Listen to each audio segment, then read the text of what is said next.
The Silent War, how a nation could strangle Bitcoin in the dark. The blockchain was meant to be unbreakable, a decentralized fortress, immune to the whims of governments and the greed of men. But in the shadows, where power is measured in hashes and influence is bought with silicon, a new kind of warfare is brewing. A war not fought with bullets, but with algorithms. Not with soldiers, but with bots. And in this war, Bitcoin, the digital gold of the free, could be crushed under the boot of a determined nation-state.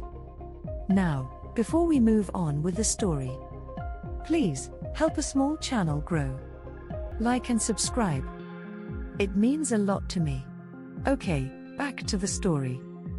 Phase 1, the mining monopoly. Imagine a country with near limitless resources, one that views Bitcoin not as currency, but as a threat. It begins quietly, with state-sponsored mining farms rising like black monoliths in remote provinces, powered by stolen energy, subsidized by the regime. Thousands of ASICs hum in unison, their collective hash rate swelling like a tidal wave. At first, the network barely notices. More miners mean more security, right? Wrong. Slowly, insidiously, the nation's mining dominance creeps past 51%. The threshold is crossed in silence. No announcement, no fanfare, just the flick of a switch. Now, the attacker controls the ledger. They can reverse transactions. They can double spend. They can censor. The illusion of decentralization shatters. Panic spreads. Exchanges freeze withdrawals. Whales dump their holdings. The price begins its death spiral. Phase 2, the fire sale. But the true horror has only begun. The regime, now holding an unimaginable hoard of Bitcoin, mined at near zero cost, unleashes a calculated economic blitz.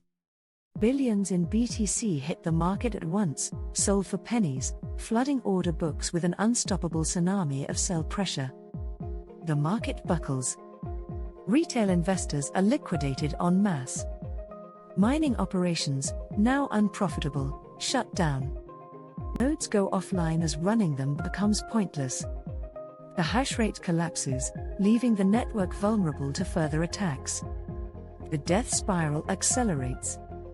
And then, the final blow.